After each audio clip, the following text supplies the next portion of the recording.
পানি যে রকমের ঠান্ডা হতে হতে একসময় বরফ হয়ে যায়, ঠিক তেমনি ভাবেই একটি মানুষের মনে কষ্ট পেতে পেতে একসময় পাথর হয়ে যায়।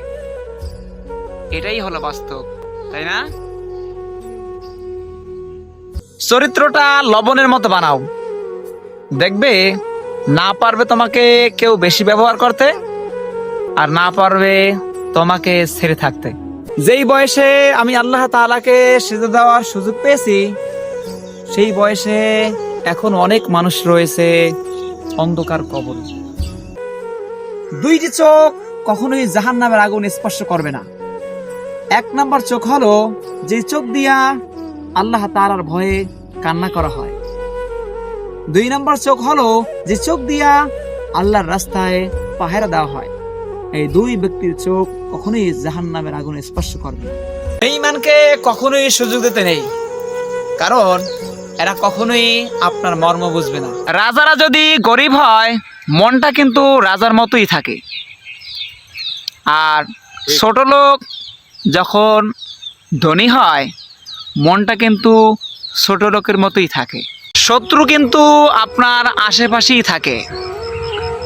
আপনার সরল মনের কারণে আপনি তাদেরকে চিনতে পারেন না। দানে কখনোই ধন কমে না, ক্ষমায় কখনোই ক্ষমতা কমে না, নম্রতায় কখনোই মর্যাদা কমে না।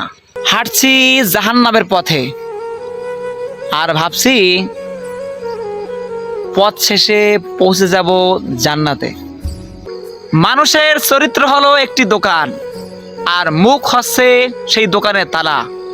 অতএব তালা খুললেই বোঝা যায় এটি স্বর্ণের দোকান না কয়লার দোকান।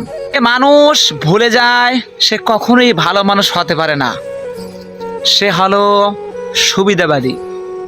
এটাই কিন্তু বাস্তব। শকুন যত উপরে উঠুক না কেন, চোখ কিন্তু নিচের দিকেই থাকে। তেমনি ভাবি চরিত্রহীন মানুষ যত বড় হোক না কেন, মন কিন্তু নিকৃষ্টই থাকে। সাঁতার কেটে নদী পার হওয়া যায়, কিন্তু সাগর নয়। মাটি দিয়ে পুতুল বানানো যায়, কিন্তু মানুষ নয়। টাকা দিয়ে সুন্দর সুন্দর মানুষ কেনা যায়, কিন্তু মানুষের মন নয়। যুদ্ধ করে সারা পৃথিবী জয় করা যায়, কিন্তু ভালোবাসা নয়। এই পৃথিবীতে গাছের পাতা পড়ার আগে পাতার রং বদলে যায়, আর মানুষ বদলানোর আগে মানুষের কথার ধরন বদলে যায়।